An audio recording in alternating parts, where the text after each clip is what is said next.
कभी कभी किसी के पाँव की चप्पल पड़ी हुई थी, तुम्हारी चली गई मंदिर में से, तुम दूसरे की पहन गए। पहन तो गए, चप्पल पहन के थोड़ी दूर गए थे और मालूम पड़े एक्सीडेंट हो गया, खड्डे में गिर गए, पाँव टूट गया, पाँव में चोट लग गई, तकलीफ आ गई, कष्ट आ गया। दरवाजे पर चप्पल रखी थी, कोई कष्ट, कोई शरीर में तकलीफ आ गई, कोई पाँव में तकलीफ आ गई,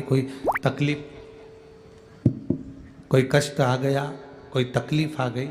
अब आप विचार कर रहे हो मैंने तो कभी किसी का बुरा करा ही नहीं, मैंने तो कभी किसी का बुरा करा ही नहीं, फिर तकलीफ क्यों आई?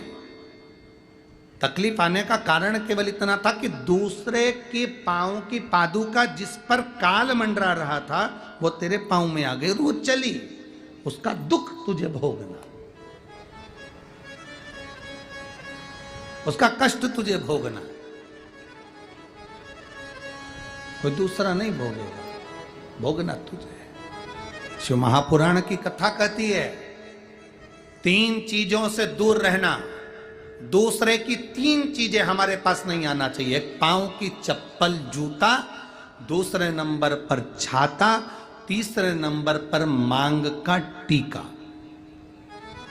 ये 3 चीजों से थोड़ी सी दूरी बनाकर चलना, इन 3 चीजों से थोड़ी सी। किसी के पांव की चप्पल हमारे पांव में ना आए, किसी के पांव की पादुका, किसी का जूता चप्पल हमारे पास ना आए, इसका स्मरण रखें। किसी का छाते की छांव में आप बैठे मना नहीं है, छत्र की छांव में बैठे मना नहीं है, किसी के छाते की छांव में चले मना नहीं है, पर किसी का छाता, किसी का छत्र अगर बारिश में गर्मी में तुम्हारे घर पर आ भी गया है तो बहुत दिन तक तुम्हारे घर में नहीं रहना चाहिए, वो छत्र तुम्हें वापस कर आना चाहिए। किसी का छत्र, किसी की पादुका और किसी का मांग का टीका अगर तुम्हारे मांग में आ गया है तो उसको कहीं ना कहीं आपको रखना चाहिए, उसको हमें धारण